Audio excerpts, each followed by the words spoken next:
भारत एवं इंग्लैंड चतुर्थ टी20 प्लेइंग 11 लगातार पराजय पर बड़ परिवर्तन आशा करा जाउछि। वैभव सूर्यवंशी आउट, संजू सैमसन फेरिबे कि?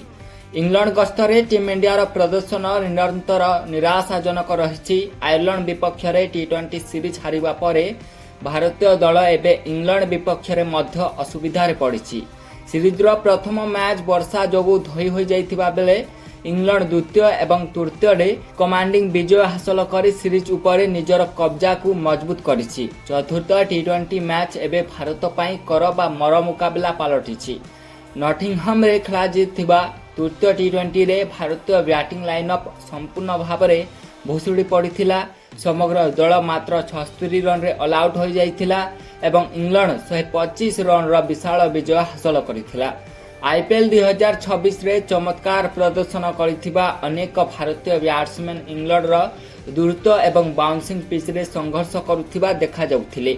याको दृष्टि रखी अधिनायक श्रेयस अय्यर एवं मुख्य प्रशिक्षक गौतम गंभीर चतुर्थ मैच पाई प्लेइंग 11 रे गुरुत्वपूर्ण परिवर्तन करि पारंती। सबुठारु बड़ चिंता टीम इंडिया टॉप ऑर्डर को नहीं वर्तमान 3 जन बामहाती बैट्समैन अभिषेक शर्मा, वैभव सूर्यवंशी एवं ईशान किशन ओपनिंग स्लॉट एवं तृतीय नंबर पोजिशन दखल करुछंती।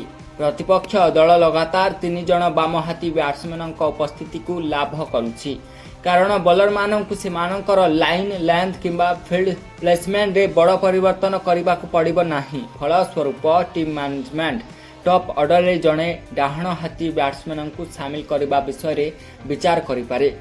यह अभिज्ञ बैट्समैन संजू सैमसन प्रत्यावर्तन संभावना को यथेष्ट वृद्धि करिछि। संजू पूर्व टीम इंडिया पाई ओपनिंग समय प्रभावशाली इनिंग्स खेलिछंती।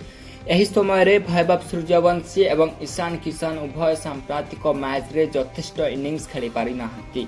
वैभव सूर्यवंशी तांको खराब फॉर्म रो मूल्य दे पारंती, जहा फल रे संजू सैमसन स्थान नेबा पई द्वार खोली पारे।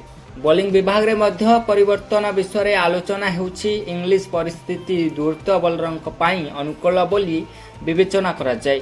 दल रे पूर्वरु अक्षर पटेल स्पिन बॉलिंग ऑलराउंडर भाव में उपलब्ध अछंती। अन्य पक्ष रे वरुण चक्रवर्ती सांप्रतिक मैच गुड़िकरे प्रभाव पकाइबारे विफल होइछंती, जेतेबेले रवि बिश्नोई मध्य लय हराइछंती। फलस्वरूप टीम इंडिया चतुर्थ टी20 पाई केवल जड़े विशेषज्ञ स्पिनर को पड़िया पकाई पारे।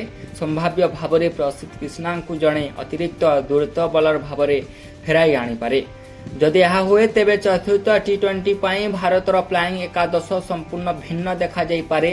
दल परिचालना एक संतुलित बैटिंग लाइनअप एवं शक्तिशाली पेस आक्रमण सहित एक दल पड़िया पकाइबाकु लक्ष्य रखिबो, जहा द्वारा सीरीज फेरिबार आशा उज्जीवित रहिबो।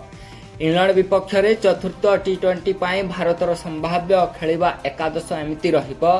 संजू सैमसन बा वैभव सूर्यवंशी मध्य लड़ाई चलुची एवं यह दुईक मध्य जड़े खेलिबे।